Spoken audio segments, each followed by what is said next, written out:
नमस्कार, आदाब, सत श्री अकाल। मैं हूं राकेश तारा। जी हां, अगर बात की जाए तो आज ब्रेकिंग न्यूज हमने आपको बताई जम्मू से, जो कि बस स्टैंड में आईडी पकड़ी गई 7 केजी। और अगर बात की जाए तो इन दिनों में जिस तरह से मिलिटेंटों को भी लश्कर तौबा के 2 मिलिटेंट भी पकड़े गए और उनसे जो सामान भी पकड़ा गया। आइए हमसे जुड़ने जा रहे हैं कुणाल जी, जो कि जम्मू संवाददाता है जेके न्यूज ब्रेक के। आइए उनसे बात करते हैं। जी कुणाल जी, बताइए कि क्या परिस्थिति है इस समय। सर बिल्कुल ठीक है कहा। जिस तरह से आप सुबह ही आपको बता दें आईडी पकड़ी गई है, 6.5 ग्राम की आईडी पकड़ी गई है, लाइव आईडी पकड़ी गई है जम्मू से। उसके ऊपर 4 जगह पे वो टारगेट किया जा रहा था। एक रघुनाथ बाजार जो टारगेट पे था, हमारा रेलवे स्टेशन टारगेट पे था, और मुल्क राज जी और जम्मू जनरल बस स्टैंड से आईडी के रिकवर की गई है। पिछले 2 दिनों से जो हमारे पुलिस जवान है वो पूरे सर्च ऑपरेशन पे जारी थे। जी जी, जिस तरह से कुणाल जी आपने कहा कि कहीं ना कहीं जो कि 4 जगहों को टारगेट करना था, मुझे लगता है कि जिस तरह से 14 फरवरी 2019 को पुलवामा में अटैक हुआ उसी को दोहराने की कोशिश कर रही थी। बिल्कुल बिल्कुल बिल्कुल सर, बिल्कुल आप सही कह रहे हैं। जिस तरह से आज 14 फरवरी है, जो 2 साल हो गए हमारे जवान जो शहीद हुए थे पुलवामा में, उसी के लिए एक बड़ी साजिश रची जानी थी जम्मू में, मगर ये साजिश को जो पुलिस ने वो नाकाम किया गया। मैं आपको एक बात और बता दूं, ये जो जिससे ये आईडी बरामद हुई है, ये स्टूडेंट है, वो चंडीगढ़ का चंडीगढ़ एक कॉलेज में पढ़ता था। वहां से सूत्रों के हवाले से एक खबर मिली कि ये आईडी लेके जम्मू रेफर हुआ है। पिछले 2 दिन से हमारे जो पुलिस के जवान अपने आईडी जम्मू और मतलब एक सर्च ऑपरेशन चलाया जा रहा था जम्मू में।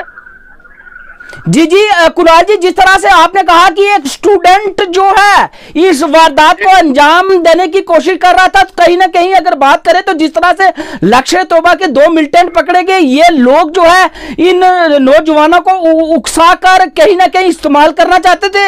बिल्कुल बिल्कुल ठीक कह रहे हैं आप सर, बिल्कुल बिल्कुल ठीक कह रहे हैं। जिस तरह से पिछले काफी दिनों से देखा जा रहा है, पुलिस जो हमारे पुलिस कर्मी है वो पूरे तरह से सिक्योरिटी फोर्स हमारे अच्छे चल रहे हैं।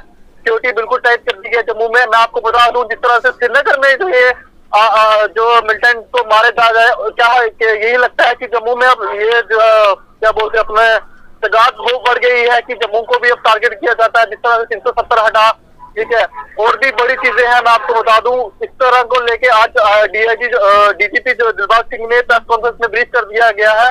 और मैं आपको बता दूं, जिस तरह से कुछ दिन पहले आई थिंक कल ही बड़ीरामा से एक मिलिटेंट को रिकवर कर दिया गया है, जो जिस पुलवामा में उसमें क्या वो। जी जी जी, बताइए कुणाल जी, जिस तरह से डीजीपी दिलबाग सिंह ने प्रेस कॉन्फ्रेंस ली और क्या ब्यौरा दिया प्रेस को। सर मैं वही बता रहा हूँ कि मिलिटेंट तो पकड़ा गया है, उसने बीजेपी के 3 बड़े नेताओं को टारगेट मार दिया गया था। वही बंदे ने आज रिकवरी की गई है। जी जी, अगर बात की जाए तो जिस तरह से प्रेस कॉन्फ्रेंस हुई उसमें कौन कौन शामिल था, कौन कौन ऑफिसर था, जिस तरह से डीजीपी बड़े सारे बड़ी अधिकारी शामिल थे। डीजीपी दिलबाग जी शामिल थे, आईजी जम्मू मुकेश जी शामिल थे, एसएसपी जम्मू शेरदेव पाटिल जी शामिल थे, डीआईजी विवेक जी शामिल थे। बड़े कितने भी बड़े अधिकारी हैं ये पूरे शामिल थे। और मैं आपको बता दूं, ये हमारी जो पुलिस फोर्स है ये बड़े अच्छे काम कर रही है। जिस तरह से लगातार आप देखिए 2021 चढ़ने के बाद सर जम्मू में 3 बड़े हमले को नाकाम कर दिया गया है। जी कुणाल जी, देखा जाए तो जिस तरह से अगर बात की जाए तो प्रॉपर चेकिंग हो रही है और हर नाके को चेक किया जा रहा है। खासकर अगर सिक्योरिटी फोर्स की बात करें तो वो कोई भी जो है गाड़ी बिना चेक के नहीं जाने दे रहे। और खासकर हमारी जो पब्लिक है उसे भी चाहिए कि प्रॉपर जिस तरह से हमारी बेल्ट फोर्स सिक्योरिटी फोर्स जो है नाके लगाकर चेकिंग करती है, हमें भी सहयोग करना चाहिए ताकि जो कि ऐसी गतिविधियां इन पर रोक लगाई जाए। और पब्लिक का कैसा सहयोग है कुणाल जी। बिल्कुल बढ़िया सर, आपने बहुत बढ़िया कहा।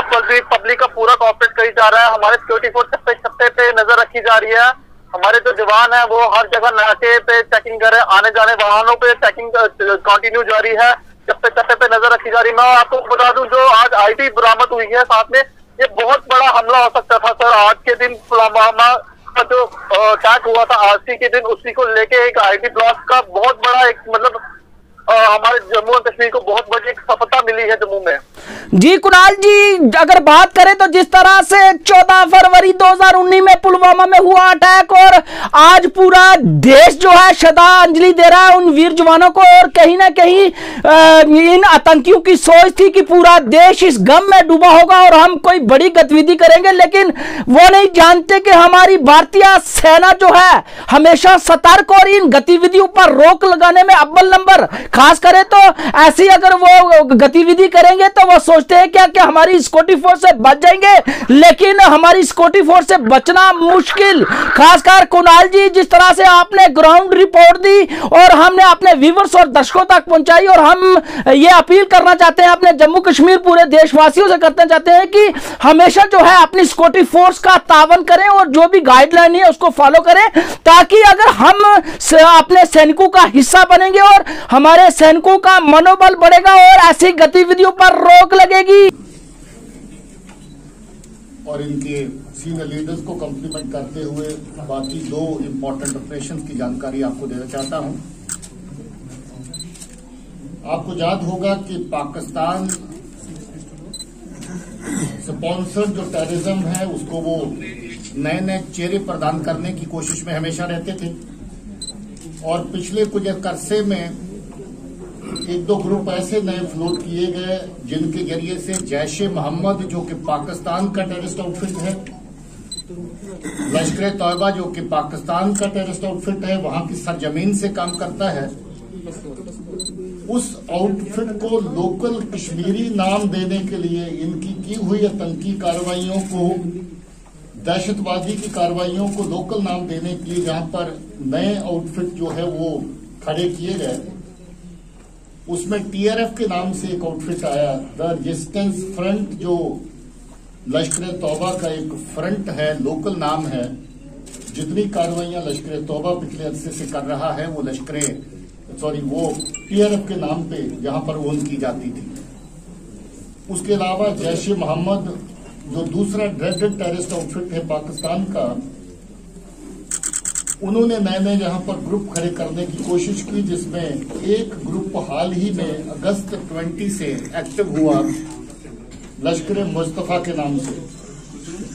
इनकी ट्रैकिंग कश्मीर की तरफ से काफी लंबे अरसे से दोनों नए खड़े हुए ग्रुप्स की लीडरशिप की जा रही थी, और कश्मीर की पुलिस, खासतौर पे अनंतनाग की पुलिस ने जम्मू पुलिस के साथ मिलकर के इन दोनों ग्रुप्स की लीडरशिप को बेनकाब किया, और दोनों के चीफ कमांडर जो हैं उनको पकड़ लिया गया है। उनमें से एक जो चीफ कमांडर है, इसका हिदायतुल्लाह मलिक नाम है। हिदायतुल्लाह मलिक जैश का, जैसे मैंने कहा कि जो लोकल आउटफिट लश्कर मुस्तफा है उसको लीड कर रहा था, और पिछले काफी अरसे से वो एक्टिव था मिलिटेंसी रिलेटेड कार्रवाइयों में।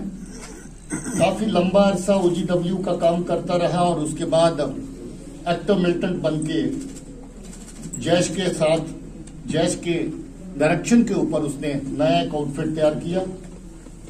वो आउटफिट तैयार करने के बाद साउथ कश्मीर के एरिया में आतंकी कार्रवाइयां अलग अलग तरह की करता रहा, और अभी इस ताक में था कि जम्मू के इस एरिया के अंदर अपना हाइड आउट, अपना अड्डा तैयार किया जाए, ताकि आतंकी कार्रवाइयां कश्मीर के साथ साथ जम्मू के एरिया में भी की जा सके। और उसके अलावा पाकिस्तान से जो हथियार अलग अलग जरिए से आते हैं, चाहे वो बॉर्डर से किसी मिलिटेंट्स के थ्रू आए, जो टनल्स खोदी गई उसके थ्रू भेजे, या फिर ड्रोन्स के जरिए से जो वेपन फेंके जाते थे उनको रिसीव करने का एक नेटवर्क जहां पर बनाया जाए, और फिर उनको ट्रांसपोर्ट करके कश्मीर भी भेजा जाए। इसके साथ इसने एक और नेटवर्क खड़ा किया था, जो पंजाब के साथ मिलकर जो इसके साथी हैं उनके जरिए से बिहार से वेपन मंगवाने का नेटवर्क खड़ा किया था, और बिहार से अभी तक 7 से ज्यादा पिस्टल जो हैं वो लाए जा चुके हैं, और अलग अलग आतंकी कार्रवाइयों के लिए उनको आगे तकसीम किया गया। उसके अलावा एक नेटवर्क ऐसा भी बनाया जिसमें कुछ लड़के पंजाब में, कश्मीर बेस्ड लड़के जो पंजाब में अलग अलग जगह पे पढ़ते हैं, उनको शामिल किया गया, और जब जब उनकी जरूरत पड़ती है किसी कार्रवाई के लिए जम्मू में या कश्मीर में या बाहर से वेपन को ट्रांसपोर्ट करने के लिए, उनका इस्तेमाल किया गया। जैसे जो आईडी वाले केस में आपने देखा कि ये भी लड़का पंजाब में पढ़ रहा था, इसके साथी भी एक दो पंजाब में बेस बना के काम कर रहे थे, उन्हीं को इस्तेमाल करके छपरा बिहार से जो 7 पिस्टल लाए गए वो इसमें इसका खुलासा हुआ है। इसके अलावा आपको याद होगा कि 2018 में बहुत सारी आतंकी कार्रवाइयों में जैश ए मोहम्मद शामिल था। बहुत सारे दहशतगर्द पाकिस्तान की तरफ से एक टनल के जरिए से जहां पर आते थे और उस टनल के जरिए से जो आतंकी आते थे उनको रिसीव करने के लिए आशिक नेंगरू नाम का एक कश्मीरी दहशतगर्द आता था। ये उसका एसोसिएट रहा और किसी एक स्टेज के ऊपर आशिक नेंगरू को दिसंबर 19 के आसपास उसको जहां से टनल के जरिए से परिवार के समेत, जिस टनल से आतंकवादियों को लाया जाता था उसी टनल से परिवार समेत उसको निकाल के पाकिस्तान भेजा गया। आशिक नेंगरू अभी पाकिस्तान से पाकिस्तानी एजेंसियों के इशारे पर दहशतगर्दी को डायरेक्शन दे रहा है और दहशतगर्दी की लॉजिस्टिक और बाकी इंतजाम कर रहा है। इसके साथ साथ इस आतंकी को जो पाकिस्तान में हैंडल करने वाला आदमी है, जिसको अलियास डॉक्टर के नाम से जानते हैं, उसके कहने पर ये बंदा दिल्ली भी जाता है और दिल्ली में जाकर के हमारे एनएसए साहब अजीत डोवल साहब के जो जहां पर ऑफिस है उन एरिया की रैकी करता है, फिल्म बनाता है और वो फिल्म बना के पाकिस्तान अपने हैंडलर को भेजी जाती है।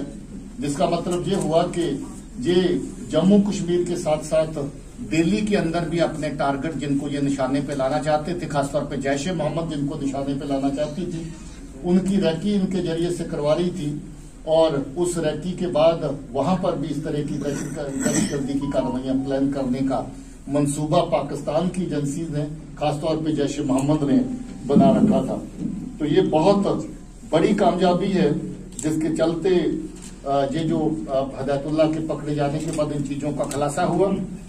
एक बैंक लूटा गया था नवंबर 20 में शोपियां के एरिया में, 60 लाख रुपए बैंक की कैश वैन जा रही थी, उसको रोक करके उससे कैश लूट लिया गया था। उसमें भी आतंकी इसके साथ जो शामिल थे वो आइडेंटिफाई हुए हैं और इसने माना है कि बैंक कैश की लूटिंग में इसी का हाथ था।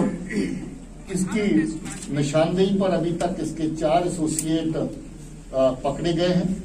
इसकी वाइफ भी उसमें शामिल है, बाकी टारगेट एसोसिएट भी पकड़े गए हैं और पुलिस की बाकी की कार्रवाई अभी जम्मू कश्मीर में जम्मू जिला की पुलिस और अनंतनाग की पुलिस अपने डीआईजी और आईजी की क़यादत में मिलकर के उस पर फर्दर जो इंटेरोगेशन का सिलसिला अभी जारी रखा हुआ है।